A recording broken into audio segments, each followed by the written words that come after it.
अपने में क्रोध। कई लोगों को तो क्रोध बहुत आता है, समझ में नहीं आता है, इतना क्रोध करते हैं। जितने भी लोग क्रोध करते हैं ना, उनके लिए मैं बहुत अच्छी एक बात बताऊंगा।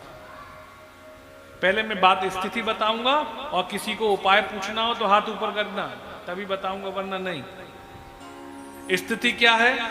जब व्यक्ति क्रोध करता है तो उसकी स्थिति होती है जलती हुई लकड़ी की तरह। जलती हुई लकड़ी दूसरे पर कुछ करे ना करे, पर खुद को,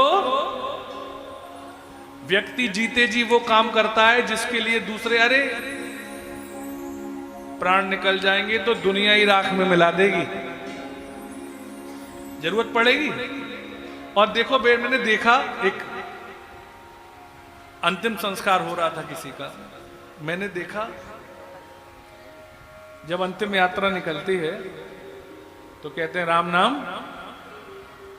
बड़ी विडंबना, मेरी तो बुद्धि घूम जाती है साहब। जीते जी किसी ने नहीं बोला, और वो व्यक्ति सुन नहीं सकता तो साथ वाले सब कह रहे हैं राम नाम सत्य है। जीते जी बताया कभी?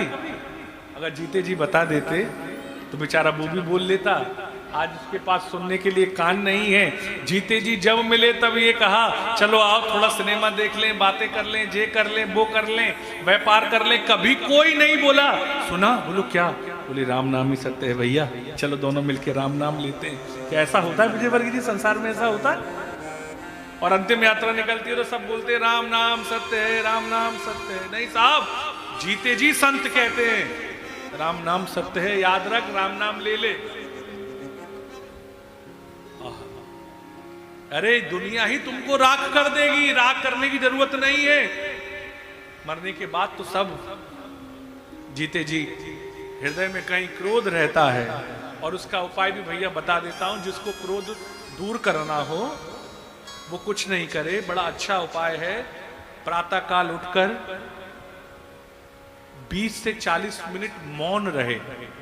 और मौन ऐसे नहीं रहे, कई लोग मौन का व्रत रखते हैं और फिर इशारे से बताते हैं। मौनी अमावस्या आती है ना, आप सब लोग जानो, माता जी मौनी अमावस्या रखें, मौन रखें। और मौन कैसा रखें? एक माता जी मौन व्रत रख रही थी, मौन बैठी थी और सामने दूध जल रहा था। थोड़ी देर मौन रही,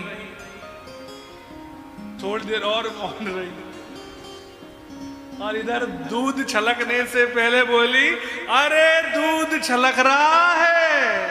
सारा व्रत पूरा हो गया। लोग मौन रखते हैं। अरे मौन ऐसे नहीं रहना होता है, मौन होता है मानसिक स्तर पर। मौन का संबंध शारीरिक पर नहीं। आप जब मौन रहो, अरे ये मन दिन भर काम करता है। हम लोग क्या करते हैं, हमारे घर में कोई काम करे, या जैसे कि पति घर पे काम करके आते हैं तो क्या करते हैं, स्त्रियां पंखा करती हैं, जल देती हैं, भोजन देती हैं। पहले तो ऐसा ही होता था। और क्या होता था, पहले क्या करते थे, पहले की बड़ी अच्छी रीति थी। पहले देखिए ये नियम है, पहली रोटी गाय की और आखिरी रोटी स्वान की। आजकल घरों में नहीं निकलती है, पर पहले ऐसा ही। जब रोटियां चूल्हे पे बनती थी, चूल्हे में कितना समय लगता है उसको जलाना, और उसके बाद बड़े प्रेम से स्त्रियां बनाती थी।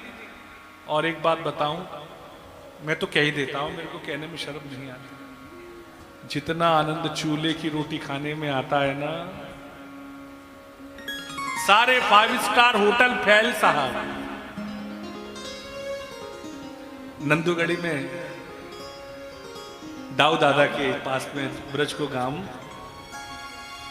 और इधर जट्टारी गए हम लोग, प्रकाश भैया गए, जट्टारी गए, और जैसे ही चूल्हे की रोटी आती आनंद आता। तो पहली रोटी इतनी मेहनत से बनाते थे, तब समय था गाय की रोटी के लिए और स्वान की रोटी के लिए, क्योंकि मनुष्य इकलौता ऐसा है जिस पर सबकी जिम्मेदारी है और सबकी जिम्मेदारी का निर्वहन कर सकता है। और आजकल साहब सब काम उल्टा हो गया। क्या करा, बोले पहली रोटी तो पति को खिला देते हैं और आखिरी रोटी खुद खा लेते हैं, तो बेचारा पति तो गाय की तरह। और आगे मैं कुछ कहूंगा नहीं, कहने आवश्यकता ही नहीं।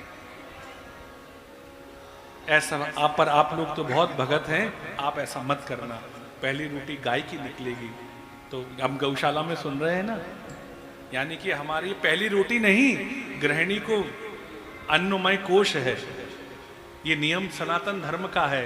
यानी कि हमारे पुरुष की कमाई का पहला हिस्सा कितने भी अंश वो गौ माता के लिए है, फिर परिवार के लिए है। और आजकल उल्टा हो रहा है, लोग गौ माता के लिए